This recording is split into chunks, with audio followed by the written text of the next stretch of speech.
Hi, my name is PK and welcome to my channel. இந்த வீடியோவில் புதினா இந்த மின்ட் இது எப்படி வளர்க்குறது அப்படின்றத பற்றி தான் பார்க்க போகிறோம். ஸோ ஜென்ரலி புதினா அப்படின்றது ஒரு கீரை வகையை சேர்ந்த ஒரு செடி தான். அண்டு இதுக்குன்னு பெருசாக சீசன் எதுவும் கிடையாது. ஆனால் ஒரு தொடர் மழைக்காலத்தில் இந்த புதினா செடியை வளர்க்குறது ரொம்ப ரொம்ப கஷ்டப்படும். ஆனால் இப்போ இருக்கிற இந்த வெயில் காலத்தில் இந்த புதினா செடி ரொம்ப ஈஸியாக வளர்த்துடலாம். பேசிக்கலி புதினா செடிக்கு ஒரு 2 மெத்தட் இருக்குது வளர்க்குறதுக்கு. ஒன்று சீடு, இந்த விதையிலேருந்து வளர்க்குறது. அது கொஞ்சம் கஷ்டமான ஒரு மெத்தட்.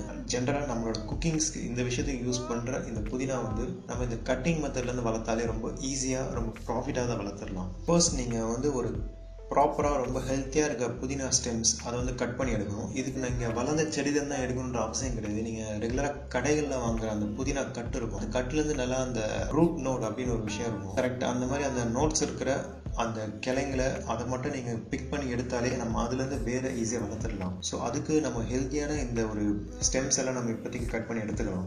ஸ்டெம்ஸ் எடுக்கிறப்போ அதில் நல்லா அந்த இலைகள் இருக்க மாதிரி பார்த்துக்கோங்க. மொத்த இலைகளையும் பறிச்சுட்டு எடுக்காதீங்க. நீங்கள் இப்போ பார்க்கலாம், நான் கரெக்டாக அந்த இலைகளுக்கு கொஞ்சம் கீழே தான் கட் பண்ணியிருக்கேன். பிகாஸ் அந்த இடத்துல இருந்து தான் நமக்கு வேறு வளர்ந்து வரும்.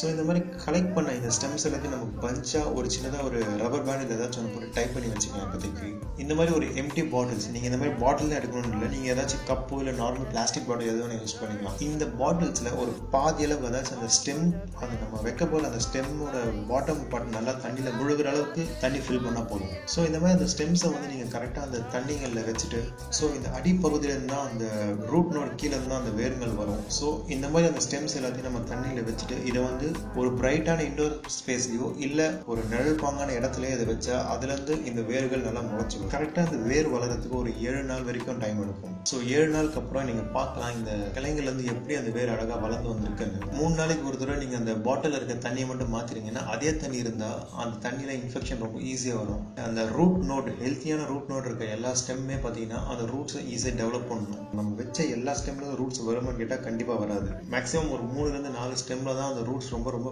ப்ராப்பராக வளரும். இப்போ நான் அதில் அந்த தண்ணியை மாற்றிட்டு நான் இன்னும் கொஞ்ச நாள் அந்த ரூட்ஸ் எல்லாம் இன்னும் நல்லா ப்ராப்பராக இன்னும் பெருசாக வளர வரைக்கும் நான் அப்படியே தான் வைக்க போகிறேன்.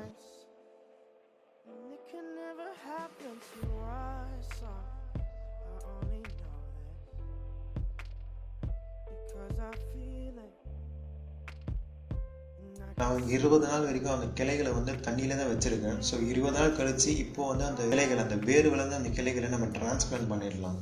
இப்போ நீங்கள் பார்க்கலாம், அந்த வேர்கள்லாம் ரொம்ப ரொம்ப கம்ப்ளீட்டாக டெவலப் ஆகிட்டு இருக்கு. அந்த ஒரு மெயின் ரூட், அப்புறமா அந்த ஃபைபர் ரூட்ஸ், இந்த சின்ன சின்ன ரூட்ஸ், அது எல்லாமே பார்த்தீங்கன்னா அந்த கிளைகள்லாம் ரொம்ப அழகாகவே வளர்ந்துருக்கு. நம்ம ஒரு பஞ்சாக ஒரு கிளைகள் வச்சு அது எல்லா கிளைகளும் வேறு வளர்ந்தால் தான் நமக்கு செடி கரெக்டாக எடுக்க முடியலாம் கிடையாது. புதினா பொறுத்த வரைக்கும் ஜஸ்ட் ஒரே ஒரு கிளையில் அந்த வேர் ப்ராப்பராக வளர்ந்தாலே போதும். ஏன்னா புதினான்றது ஒரு படர்ந்து வரக்கூடிய ஒரு செடி. அந்த கிளைகளில் ரூட் நோட்ஸ் அப்படின்ற ஒரு விஷயம் வளர்ந்துட்டே இருக்கும். ஸோ அந்த ரூட் நோட்ஸ்லேருந்து ரூட்ஸ் அந்த கிளைகள் மண்ணில் படுறப்போ அது நிறைய வளர்ந்துட்டு, ஸோ அந்த செடி ஃபுல்லாக நம்ம எதில் வைக்கிறோமோ அதில் கம்ப்ளீட்டாக படர்ந்து வளர்ந்துடும். டிரான்ஸ்பிளான்ட் பண்ணுறப்போ நம்ம எடுத்த உடனே அந்த புதினா, அந்த வேர் வளர்ந்து அந்த புதினா கிளைகளை ஒரு பெரிய தொட்டிலையோ பெரிய க்ரோ பேக்லேயோ வைக்கணுன்ற அவசியம் கிடையாது. நம்ம ஃபர்ஸ்ட் ஒரு 4 to 6 inch இந்த தொட்டிகளில் வச்சாலே அது ரொம்ப ப்ராப்பராக வளரும். ஒன்ஸ் இதில் அது அழகாக படர்ந்து ரொம்ப அடர்த்தியாக வளர்ந்ததுக்கு அப்புறமா நம்ம இதை வேற ஒரு பெரிய தொட்டிக்கு டிரான்ஸ்பிளான்ட் பண்ணலாம். அண்ட் நீங்கள் பார்க்கலாம்,